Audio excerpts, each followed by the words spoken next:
Before sunrise on a March morning in 2011, Reynosa erupted into chaos. Civilians awoke to the rattle of automatic weapons echoing down empty streets. Convoys of armored SUVs, spray-painted in camouflage, raced through the city. Men in tactical vests leaned from the windows, firing belt-fed machine guns.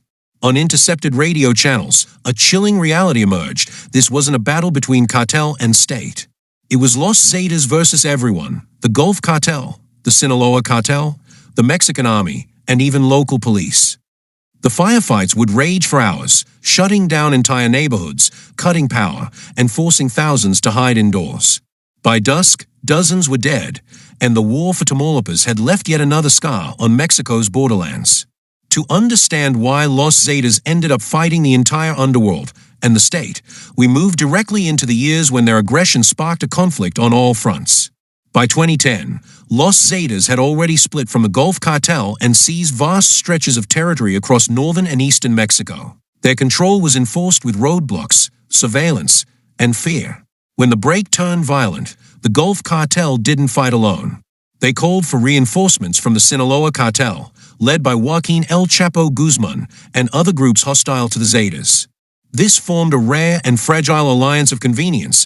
Cartels that normally fought each other were now united in one cause: stop Los Zetas from expanding further. The battleground was Tamaulipas, but the fighting spilled into Nuevo Leon, Veracruz, and Coahuila. The Zetas, with their military discipline and decentralized command structure, proved hard to contain. They moved in coordinated convoys, used encrypted radios, and rotated fighters between regions to avoid detection. The Mexican military deployed thousands of troops to reinforce state police, but firefights often ended before soldiers arrived, or escalated into full battles when they did. Los Zetas distinguished themselves from other cartels through a strategy of extreme intimidation. They didn't just kill rivals, they made examples of them. Bodies were left hanging from bridges with warning banners. Mass graves were discovered in rural Tamaulipas and Veracruz. In August 2010, the San Fernando massacre shocked the country. 72 migrants were executed after refusing to work for the Zetas. While the full details belong to another episode, the message was clear: Los Zetas saw civilians as tools or obstacles, nothing more. This tactic served two purposes: terrify populations into silence, send an unmistakable signal to rivals and authorities. Resistance was fatal. By 2011, Los Zetas were fighting the Gulf Cartel and Sinaloa Cartel, for control of Tamaulipas border crossings. The Knights Templar and La Familia Michoacana, for control of Michoacan's trafficking routes. The Mexican Army and Navy, in cities like Monterrey, Reynosa, and Veracruz.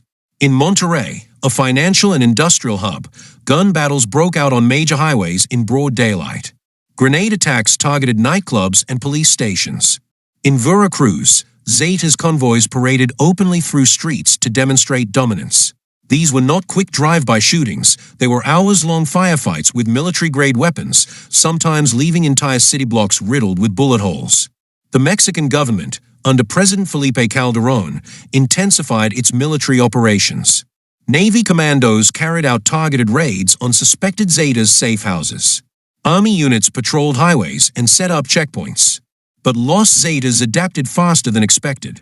Their decentralized structure meant local commanders could act independently, making it nearly impossible to cripple the organization in one strike. They also diversified income streams, moving deeper into oil theft, human trafficking, and extortion, reducing reliance on drug shipments that were easier for authorities to intercept. Their firepower rivaled that of local police, forcing some departments to abandon night patrols entirely. In certain towns, municipal officials reportedly paid peace fees to avoid attacks. By the end of 2011, Los Zetas had reached a point no other cartel had managed in Mexico's modern drug war. They controlled more geographic territory than anyone else, stretching from the U.S. border deep into the country's interior. Their zones of influence spanned Tamaulipas, Nuevo Leon, Veracruz, Coahuila, Zacatecas, San Luis Potosi, and parts of Guatemala. They had footholds along both the Gulf Coast and inland smuggling corridors. The strategy was clear: dominate not just single routes, but every economic artery in their reach: highways, ports, oil pipelines, and border crossings. Open displays of power. In cities like Veracruz, Zetas convoys moved in daylight, brazenly displaying heavy weapons.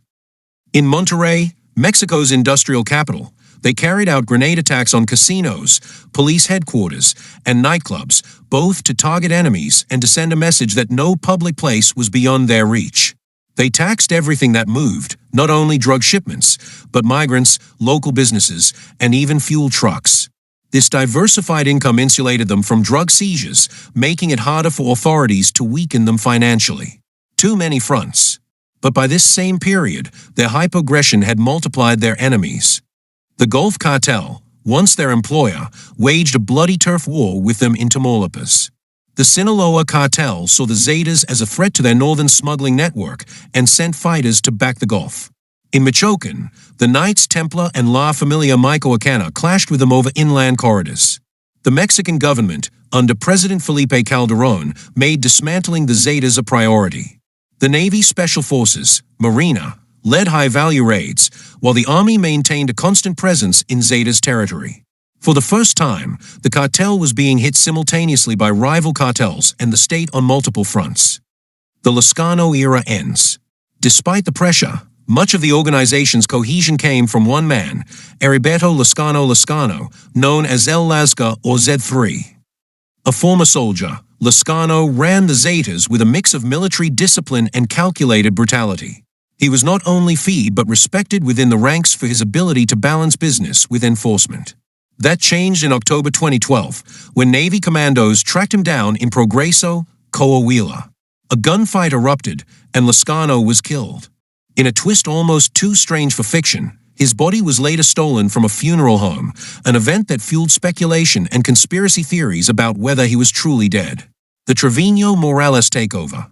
Leadership passed to Miguel Angel Trevino Morales, known as Z40. Unlike Lascano, Trevino came from the streets, not the military. His style was impulsive, unpredictable, and overtly sadistic. Reports linked him personally to acts of torture and mass killings, a style of leadership that inspired fear but alienated allies. Trevino's reign saw increased brutality but decreased strategic discipline. Internal purges became more common.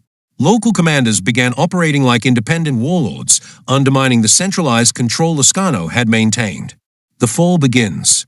In July 2013, Mexican Marines captured Trevino Morales near Nuevo Laredo.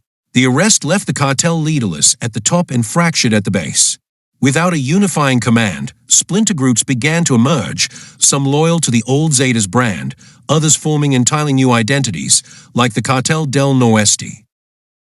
The Zetas had reached their high-water mark, more territory, more money, more firepower than any rival. But in trying to dominate everyone at once, they had created a situation where everyone was working to destroy them.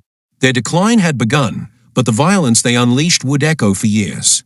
The loss of top leadership triggered infighting. Factions split off, the most notable being the Cartel del Noreste, Northeast Cartel, which maintained control in parts of Tamaulipas. Others broke into smaller cells, keeping the Zetas' brutal methods but losing the national reach they once had. New rivals emerged.